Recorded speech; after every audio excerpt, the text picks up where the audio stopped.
alam mo'y sasabihin na masarap na pakiramdam ang pagmumotor ng long ride. Ang tipong pagsakay mo pa lang ng motor, pagpapaandar ng engine, may mararamdaman ka ng kakaibang saya. Dahil kapag nagmumotor ka na sa mahabang biyahe, talagang nakakawala ng stress at ma-appreciate mo pa ang ganda. Ang tipong habang nagmumotor ka, nasasabi mo na lang sa sarili mo na, wow, masarap palang mabuhay.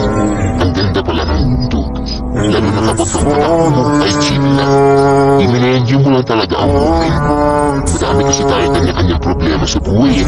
Pero pag nagmumotor ka na, makakalimutan mo ang problema mo.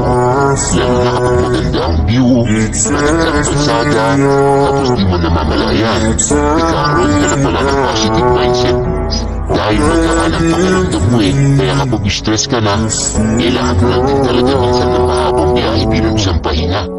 Ang weird no? Kasi nakakapagod magmotor.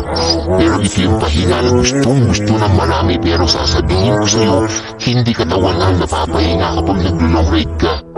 Kundi ang utak mo, kundi ang sarili mo mismo. Kaya deserve mo rin mag-enjoy. Deserve mo makarating sa magandang lugar. Deserve mo ng bagong experience, ng bagong kwento. Ang buhay isang mahabang biyahe. Madami kang pagdadaanan, iba't ibang uri ng kalsada. Malubak, mabuhangin, madulas. Kailangan mo lang din talagang magpahinga. Pwede kang huminto para magpahinga. Tapos, biyahe na ulit. So ano ba yan? Hanggang sa muli, naisip always at huwag kakalimutan magdasal bago bumiyahe. Edward Stevie, peace.